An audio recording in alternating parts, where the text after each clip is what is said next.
Zelda 1 review, let's fucking go. My first exposure to Zelda was probably in the Nintendo 64 days. Fucking Smash Bros. And shit. I was born in 1993, so I was an actual child when the Nintendo 64 was getting around.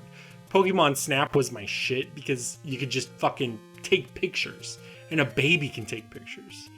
Not good pictures, but they can take pictures. My parents got me Ocarina of Time and Majora's Mask back in those days. I never ended up finishing them in those days. I was a kid, and I can barely read English now. I could read way less back then. I was stupid.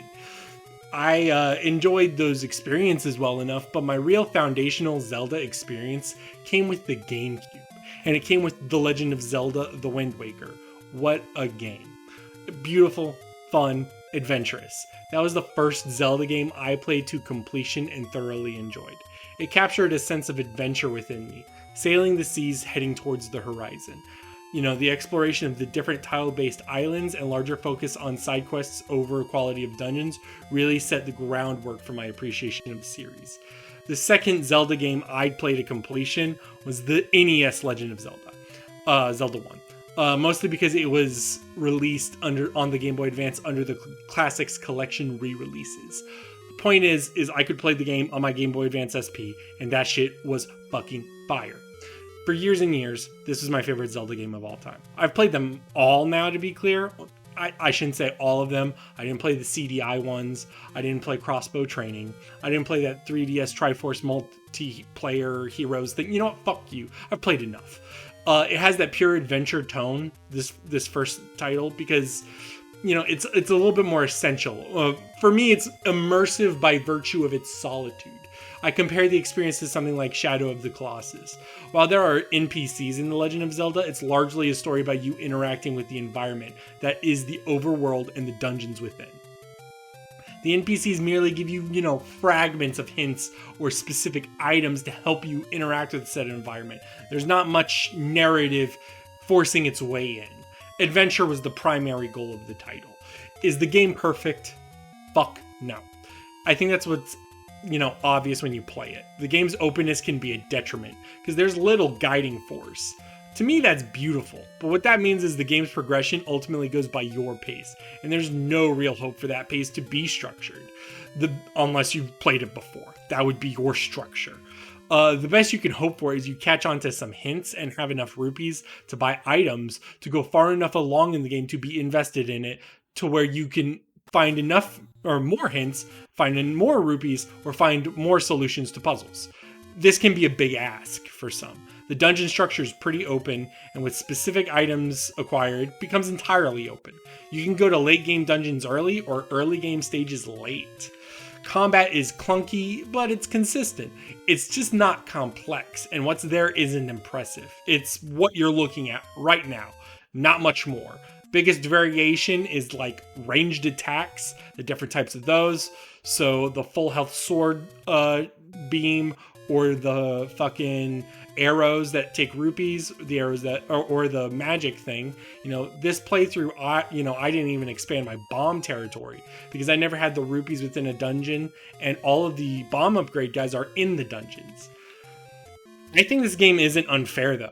I think most of the game solutions or puzzle solutions are pretty laid out and can be figured with context elsewhere. There's also specific points of interest in each tile of the map.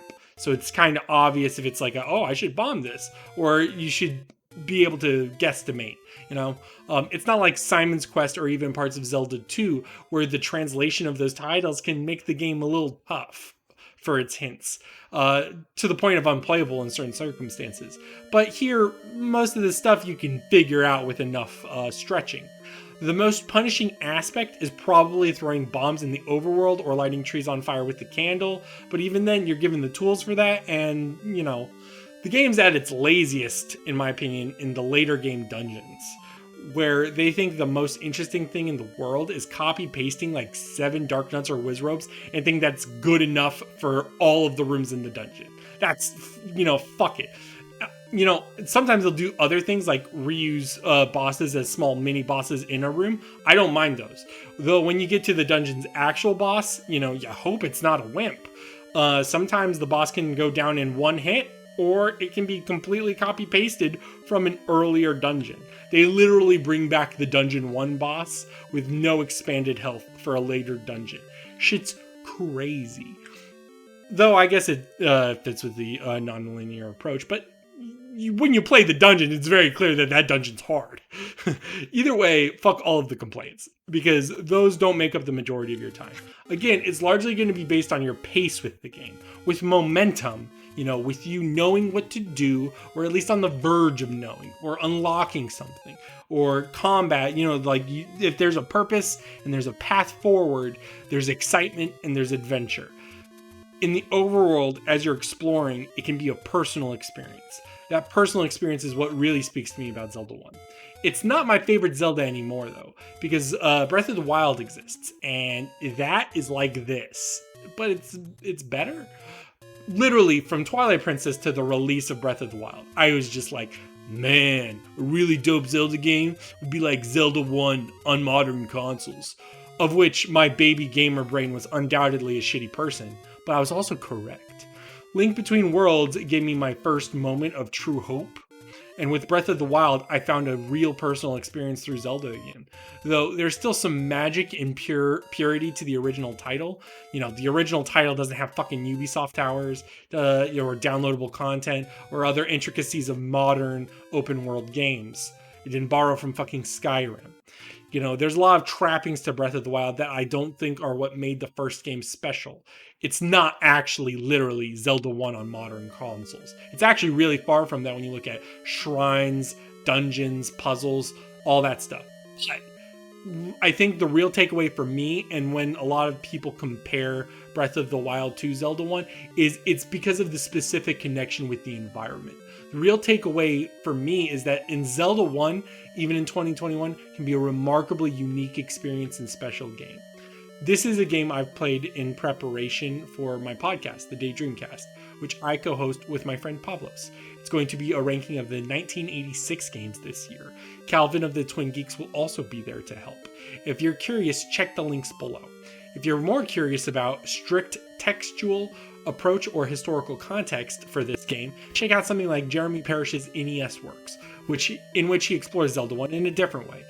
I just wanted to have my opinion out here in the wild, waiting to be attacked by an Octorok, I don't have much else to say about it, although it's just personal to my heart, and these are the quick scribbles I've got. The next video is going to be Castlevania 1 for the NES. If anyone is curious or wants to comment on the kind of content they want to see on this channel, let me know. I have the Castlevania 1 footage recorded. However, I'm also debating on whether or not I want to include Vampire Killer in my video, because I will be playing it for 1986 rankings. However, I may not want to talk about it because the game, we'll see how it goes. See you all another time, everybody. Goodbye.